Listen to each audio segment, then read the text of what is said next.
Good morning, dear students of class 12.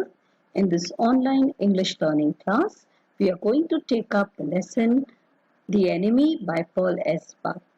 We are going to read the text today. We have already taken this part, the lesson in 4 parts and also an overview. So you have got an idea about the author, about the theme, about the setting of the lesson. So let us read the text of this lesson, The Enemy by Pearl S. Buck.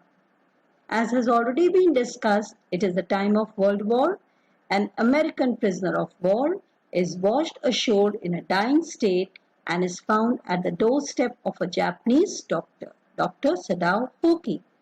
Now Sadao is under a dilemma whether to save him as a doctor because of his professional ethics or hand him over to the army as he is a patriot.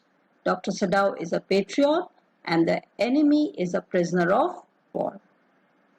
So the lesson begins with Dr. Sadao Hoki's childhood days.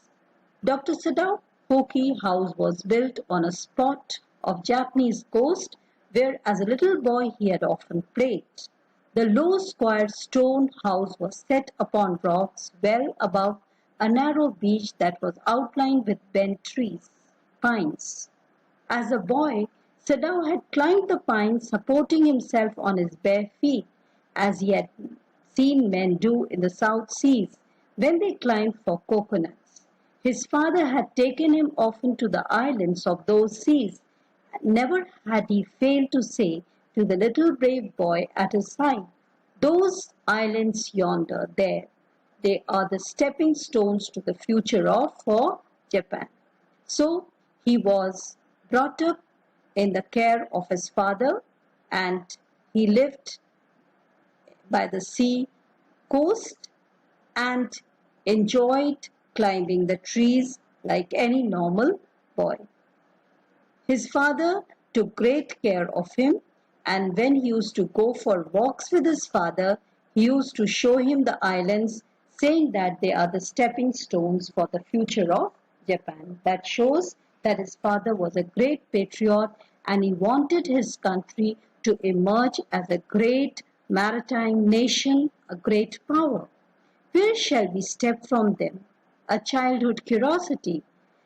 If Japan is going to capture these islands, then how it is going to benefit Japan? It was a childlike curiosity. Sadao had asked seriously. Who knows? His father had answered. Who can limit our future? It depends on what we make it. So this was the reply of his father. Sadao had taken this into his mind as he did everything his father said. His father, who had never joked or played with him, but who spent infinite pains upon him, who was his only son. Sadao knew that his education was his father's chief concern. So education was his father's chief concern. He was very ambitious for his son too. For this reason, he had been sent at 22 to America to learn all that he could learn of surgery and medicine. He had come back at 30, and before his father died, he had seen Sadao become famous not only as a surgeon but as a scientist. Because he was perfecting a discovery which would render wounds entirely clean, he had not been sent abroad with the troops. So the troops, warring troops, had gone for war, but Sadao was not sent with the troops because of his research work. This was projected. Although there was a hidden reason, there was some slight danger that the old general might need an operation for a condition for which he was now being treated medically, and for this possibility Sadao was being kept in Japan. So the real reason was the general needed treatment, or we can say the general was very selfish. The troops needed him more at this hour. Clouds were rising from the ocean now. The unexpected warmth of the past few days had at night drawn heavy fog from the cold waves. Sadao watched Miss Hyde outline a little island near the shore, and then come creeping up the beach below the house, wreathing around the pines. In a few minutes fog would be wrapped around Then he would go into the house where his wife would be waiting for him with his two children. So the lesson moves back and forth. Sadao is standing outside his house and he is remembering his past days. At this moment, the door opened and she looked out, dark blue haori over her kimono. So she was wearing a cover, an outer garment over her kimono, a Japanese dress for women. She came to him affectionately and put her arm through his as he stood, smiled, and said nothing. So his wife came and joined him. He had met Hannah in America, so he remembers his days with Hannah. The first meeting was in America. But he had waited to fall in love with her until he was sure she was Japanese. His father would never have received her unless she had been pure in her race. He wondered often whom would have married if he had not met Hannah, and by what luck he had found her in the most casual way, by chance, literally, at an American professor's house. The professor and his wife had been kind people, anxious to do something for their foreign students, and the students, though bored, had accepted this kindness. Sadao had often told Hannah how nearly he had gone to the Professor Haley's house that night. The rooms were so small, the food so bad, the professor's wife so voluble, talkative, loud. But he had gone, and there he had found Hannah, a new student, and he had felt he would love her if it were possible. So he was waiting to have the approval of his father, who wanted him to marry a pure Japanese blood of high race. So before giving any kind of assurance, though he liked Hannah, he is grateful that he had met her in the American professor's house, whom he did not like going, and by chance he met her.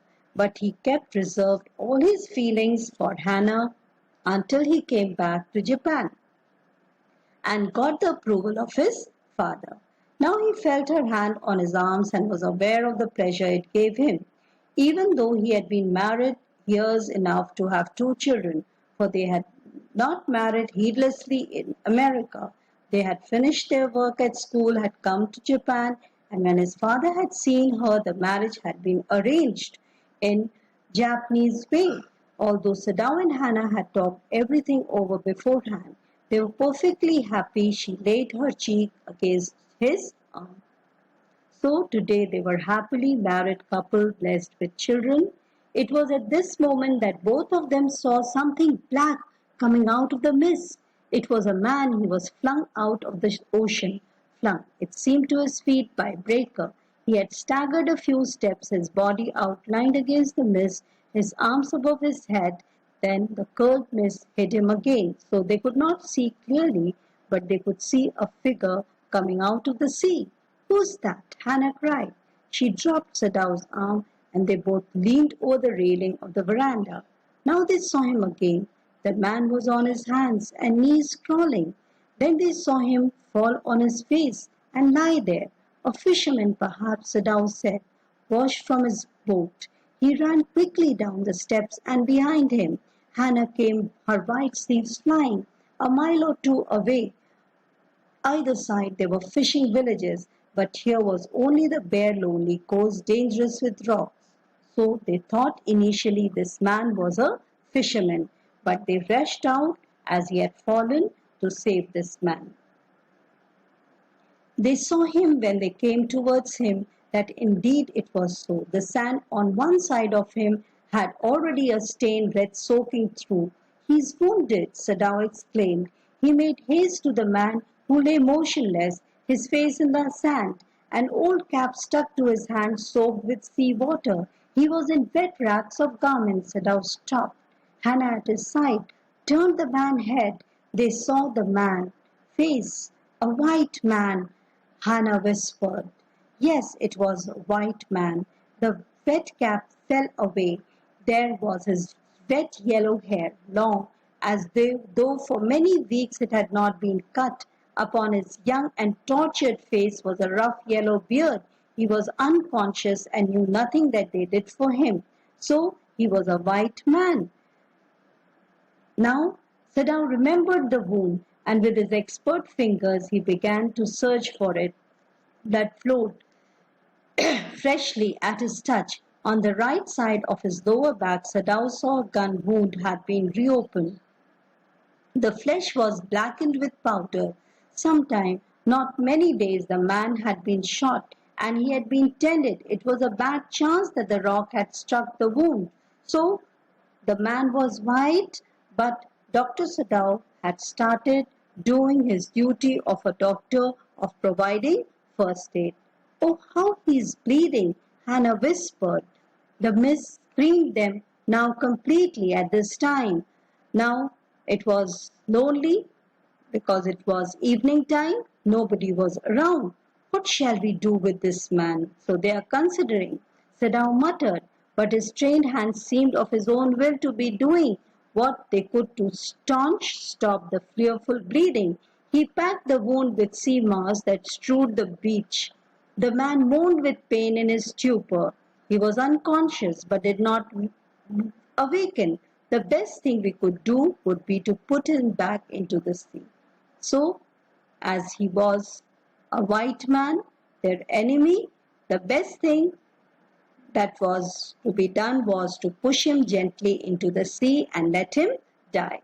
Now that the bleeding was stopped for the moment, he stood up and dusted the sands. "Yes, undoubtedly, that would be the best.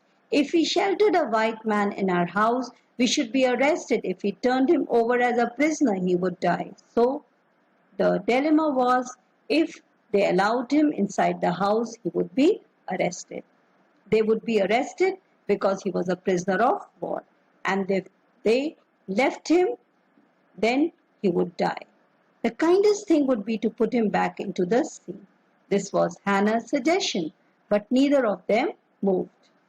"What is he?" Hannah whispered. "There is something about him that looks American," Sadao said. He looked up the battered cap. "Yes, faint lettering, a sailor.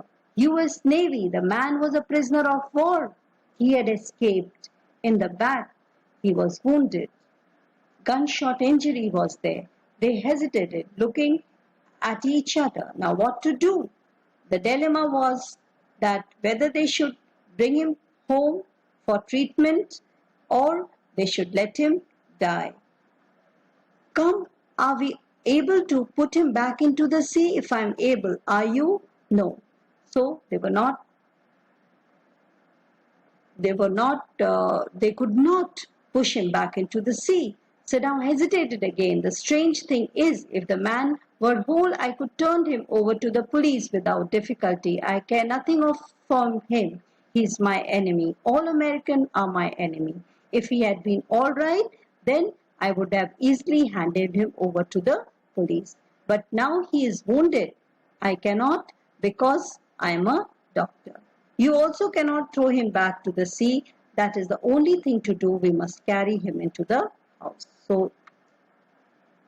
that was the resolution of the conflict and the decision to take him to the house, give him treatment, and then hand him over to the police. But the servants, how the servants are going to be explained. We must simply tell them we intend to give him to the police, as we must. Sadao, we must think of the children and your position. It would endanger all of us if we did not give this man over as a prisoner of war. Certainly, Sadao agreed. I would not think of doing anything else. So the dilemma was resolved. Sadao would treat this man and then they would hand him over to the Japanese police. Thus agreed together, they lifted the man. He was very light, like a fowl, and that had been half starved for a long time. So the man was very weak, and they were bringing him inside the house. As they were carrying him inside the house, down the passage, the place where they brought him was Dr. Sadao's father, which was very ironical because Dr. Sadao's father was a thorough patriot. But now he was no more, he was dead. But the room of Dr. Sadao's father was kept spick and span, and they were bringing this man, the enemy, the prisoner of war, to Dr. Sadao's house, and the room was Dr.